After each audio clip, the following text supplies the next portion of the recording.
HARARE, Reuters. His wife is a beauty queen, his troops unseated Zimbabwean leader Robert Mugabe, and his motorcade is fit for a president. General Constantino Chiwenga, head of the armed forces until earlier this month, is on a roll. On December 15, his 10-vehicle convoy, complete with soldiers toting AK-47 assault rifles, roared into a congress of the ruling ZANU-PF party.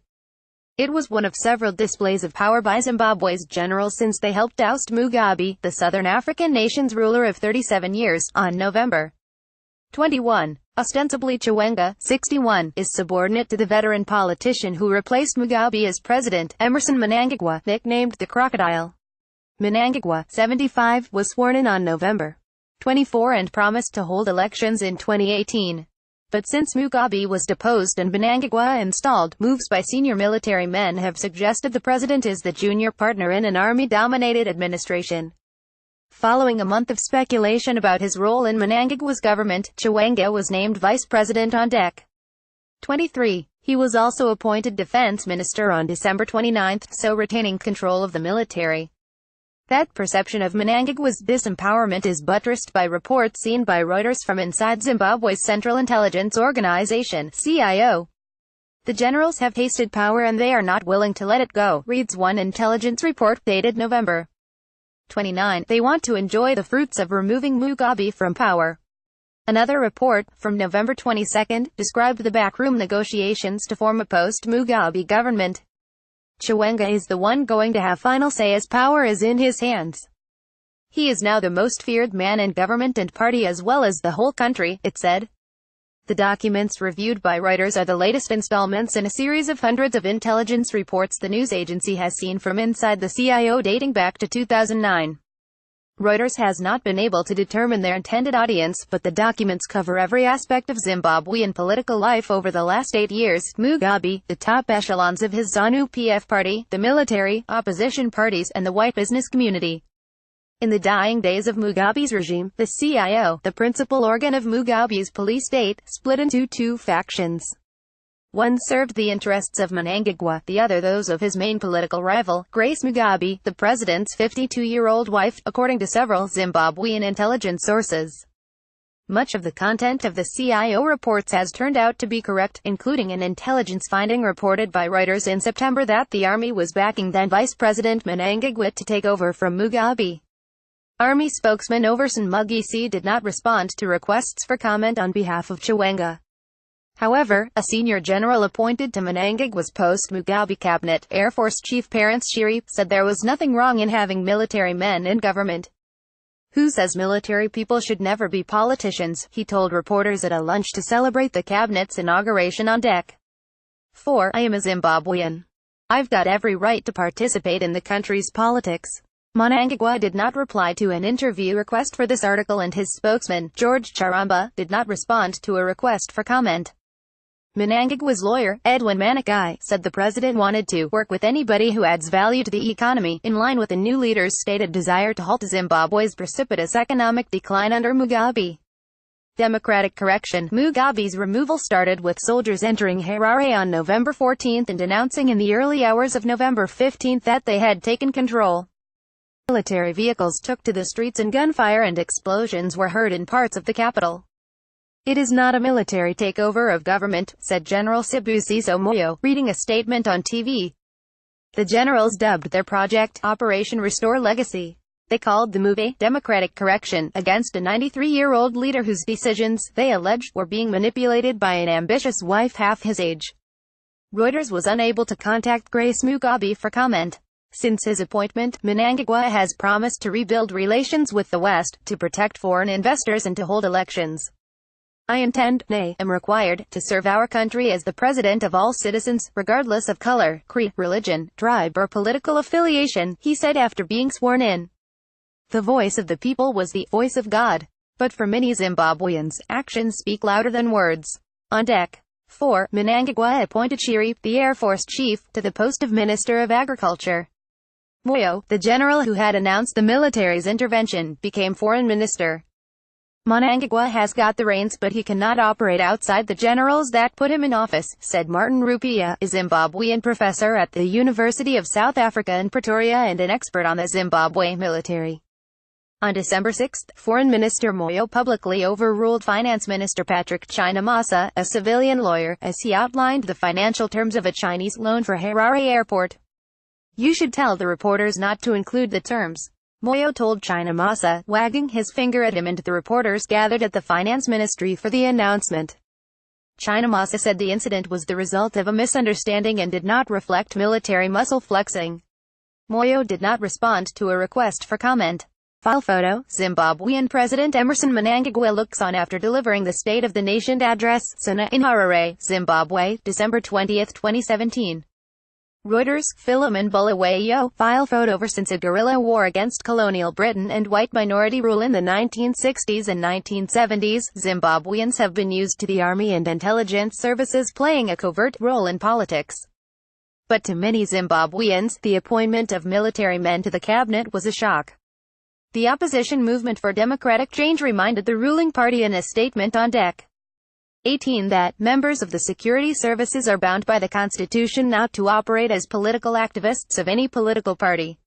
Tendai Biti, finance minister in the 2009 to 2013 unity government, expressed concern at the obvious militarization of the Zimbabwean state. "You cannot make a direct transition from the Berwick's to public office. We believe citizens should have that right to choose their representatives," he said. International Crisis Group analyst Piers Pigo said the deployment of serving senior military officers removes the last pretense of non-military bias in Zimbabwe's politics. "This is vintage wine in a camouflage decanter.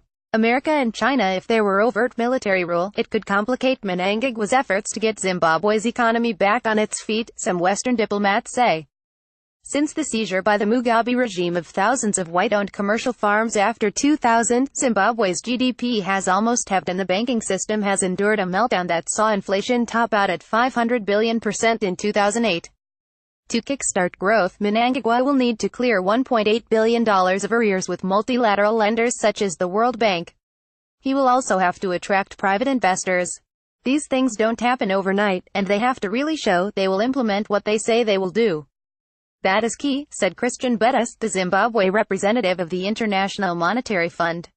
Britain's Foreign Secretary, Boris Johnson, told Reuters on November 29 that Britain could extend a bridging loan to help Zimbabwe clear World Bank and African Development Bank arrears, but such support would depend on democratic progress.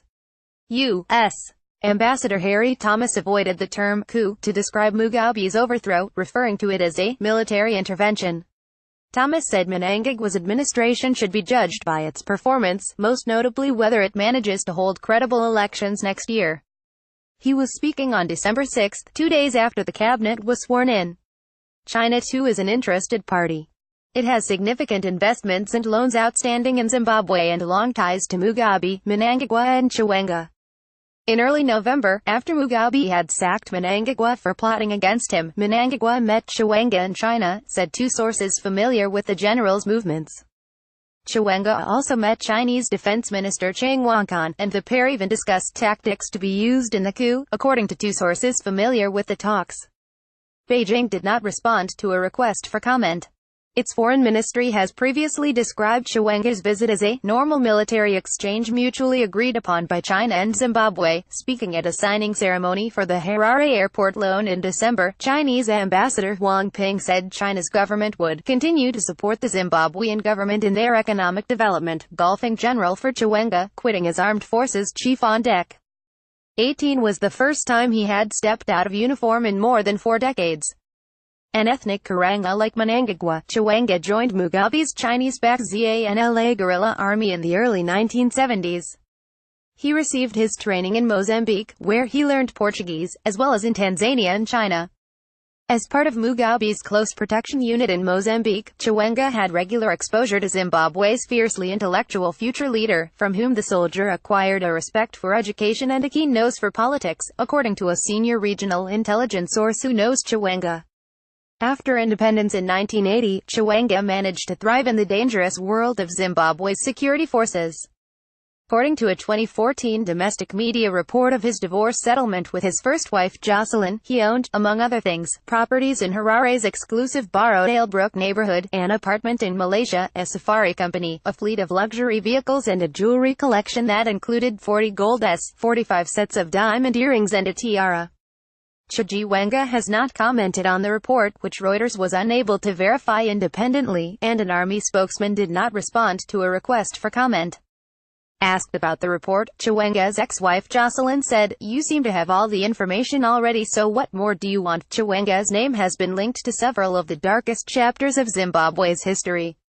In 2003 he, Mnangagwa and Mugabe were among 77 Zimbabweans sanctioned by the United States for allegedly undermining democratic processes and causing politically motivated violence in elections the previous year. Mugabe's administration denied committing human rights violations and rejected the sanctions as an example of international bias against his rule. Chiwenga was also a senior figure in the western region of Matabeleland in 1983 during the so-called Gakurahundi massacres, in which the army's North Korean-trained 5th Brigade cracked down on supporters of Mugabe's Liberation War-era rival, Joshua Nkomo. An estimated 20,000 ethnic Ndebele, including women and children, were killed. Chiwenga was not directly involved, but as commander of one brigade in the city of Bulawayo, he provided logistical support to the operation, according to the 2017 book Kingdom, Power, Glory by Australian researcher Stuart Dorn that draws on recently declassified diplomatic and defense archives. Shiri, now Minister of Land and Agriculture, was 5 Brigade's commander at the time. Mnangagwa was Minister of State Security.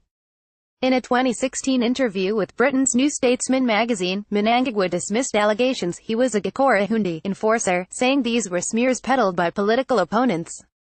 An army spokesman did not respond to a request for comment by Chiwenga or Shiri about their role in Gakurahundi. As career military officers, they have rarely given interviews and are not known to have commented on the massacres. Chiwenga was head of the army in 2008 when troops removed thousands of artisanal miners from the Chiadzwa diamond fields in the eastern district of Marange. Before the army moved in, Marange had been open to small-scale local operators. According to Human Rights Watch, at least 200 people were killed, and the army then went on to use forced child labor and torture in running the fields for its own benefit. An army spokesman did not respond to a request for comment. In Mnangagwa, most of whose career has also been spent in security or intelligence, Chiwenga has a formidable rival. But, at 14 years Mnangagwa's junior, Chiwenga has time to play the long game for himself and his comrades in arms. The generals want Mnangagwa to run for 1 or 2 terms before handing over to Chiwenga. The November 29 intelligence report reads, "They want Chiwenga to be in power for 2 terms before handing over to the next general to be announced." Reporting by Ed Cropley, additional reporting by Amelia Sithole and Alphonse Mbizwo in Harare and Joe Bavier in Abidjan, editing by Janet McBride, Sarah Ledwith and Richard Wood. Source standards: The Thomson Reuters Trust Principles.